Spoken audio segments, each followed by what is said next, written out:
สุดท้ายในรอบนี้สมาคมมาการวิดีโอต่อไปแบบม้วนจังแบบนี้ยังโชว์ดาวการสัตว์อะไรบางพอดจังจะสร้างแต่ receiver บางยังปลายจมูกใน UART ปีจังยังไกลนั้นยังบางเกิด serial OX นั้นบาง UART ปีให้มีที่ยังไอบาง serial VTX มาทาง VR บางยังมาเลย UART 4จะสร้างแต่บอร์ดบางยังปลาย UART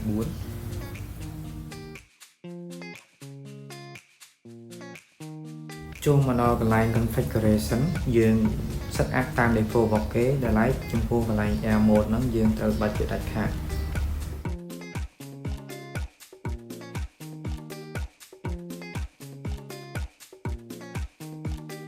ចំពោះកន្លែង power និង battery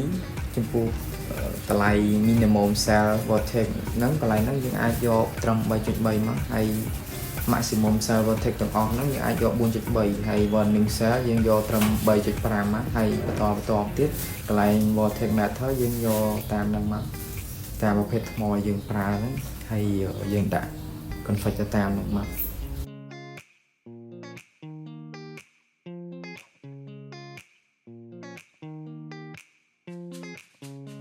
សម្រាប់កន្លែង PID tuning វិញវាគឺជាអាចថាជាផ្នែកមួយដែលសំខាន់ដែរទាក់ទងនឹង proportional anti-graft derivative ដែលនៅក្នុងនោះវាមាន PID profile setting red profile setting និង filter setting កន្លែងហ្នឹងវាច្រើនគេសេរីកន្លែង filter ត្រង់ filter ហ្នឹងគឺយើងអាចថាយើងសេរី D មេគុណ D ទៅទួចមកដើម្បីថាពេលយើងហោះសាក់លបងត្រូនរបស់យើងបើសិនជា motor របស់ត្រូនយើងឡើងកម្ដៅខ្លាំងនោះយើងអាចតម្លាក់ D នៅឲ្យតូចជាងមុនតែបើយើងតម្លាក់វាបើយើងតម្លាក់មេគុណ D កាន់តែតូចខ្លាំងវាអាចធ្វើឲ្យត្រូនយើងទាំងមូល movement មកវារៀងឡែកជាងមុន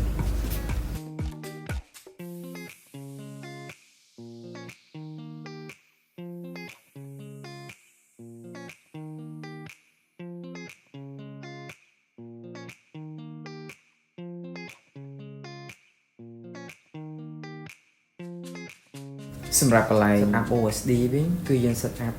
មានដូចជាតម្លៃ altitude តម្លៃ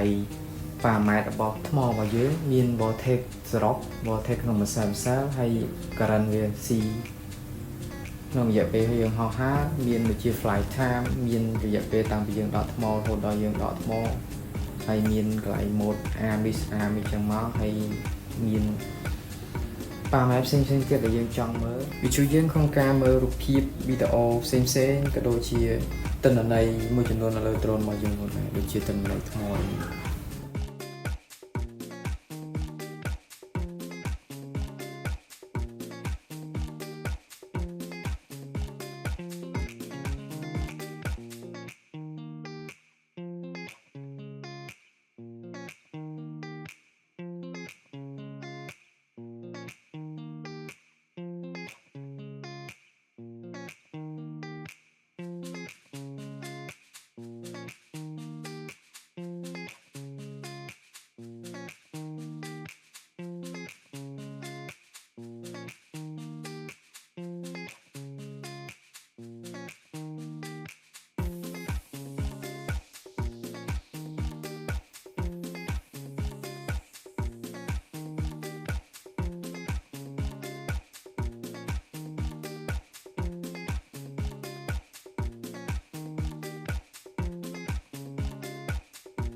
ហើយនេះគឺជាវីដេអូ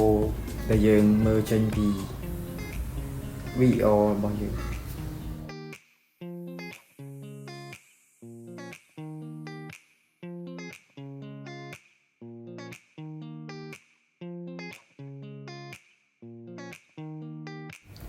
ចូលមកដល់កន្លែង video transmitter យើង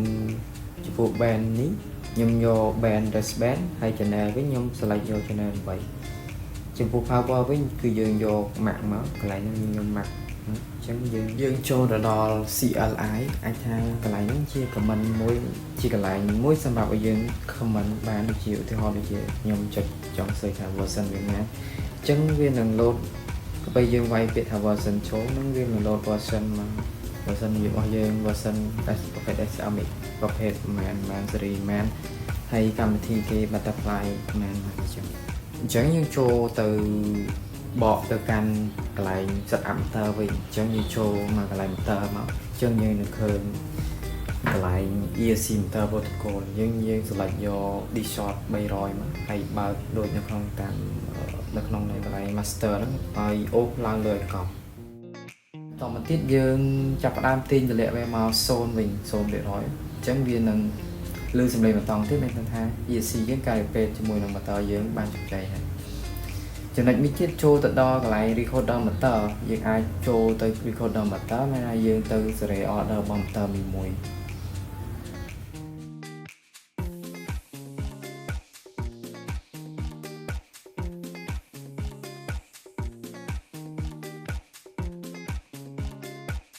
បន្ទាប់ចេញពីកន្លែង recorder ហើយយើងអាច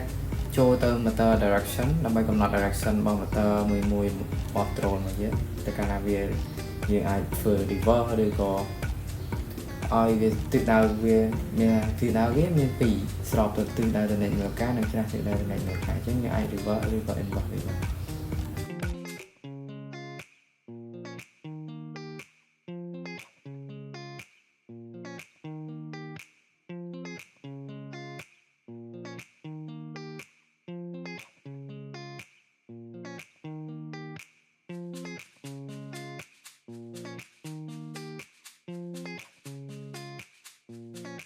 អូខេអញ្ចឹងចូលមកដល់កន្លែង preset ហ្នឹង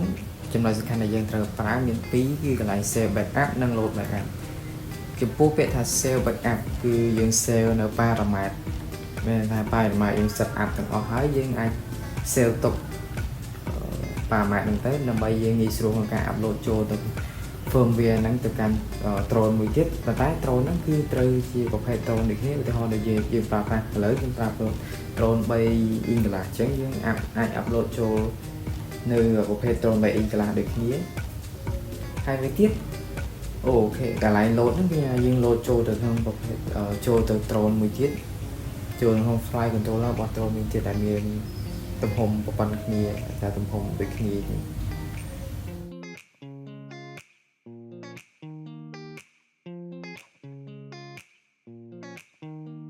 ការបាញ់មានន័យថាការ set up ការភ្ជាប់រវាង remote របស់យើងជាមួយនឹង receiver នៅលើ drone របស់យើងគឺយើងនៅក្នុងនេះគឺយើងប្រើប្រភេទ Reo Master Kit អញ្ចឹងយើងចូលមកកាន់កន្លែងបើក remote របស់យើងមកចូលកាន់ Expressive យើង select ទៅរកពាក្យថាបាញ់បន្ទាប់មកយើងធ្វើការដោតមានថាយើងដោតទៅមុខភ្លើងឲ្យយើងចូលកន្លែង receiver ហ្នឹងចំនួន3ដងមានថាយើងដោត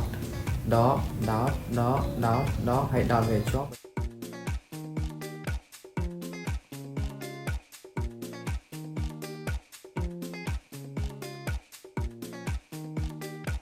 តោះមកយើងចុចពាក្យថាបាញ់នៅលើ remote របស់យើងរងចាំយើងបន្តិចហ្នឹងអញ្ចឹងយើងអាចឃើញកន្លែងបាញ់នឹងជាប់ហើយយើងអាចធ្វើការបញ្ជាកន្លែង remote របស់យើងរុញរកគិកញ័រអីបាន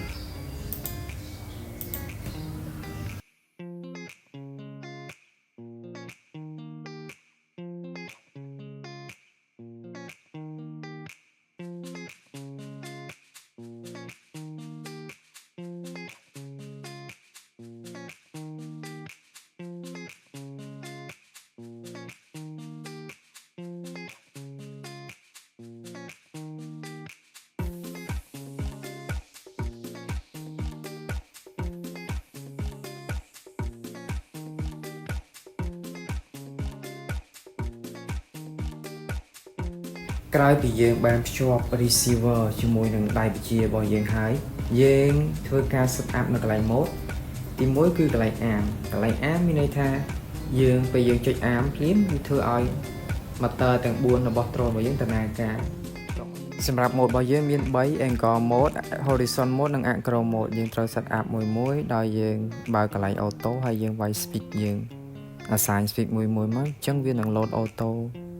channel មួយឲ្យយើងអញ្ចឹងយើងអាចហោះហើរ drone របស់យើងបាន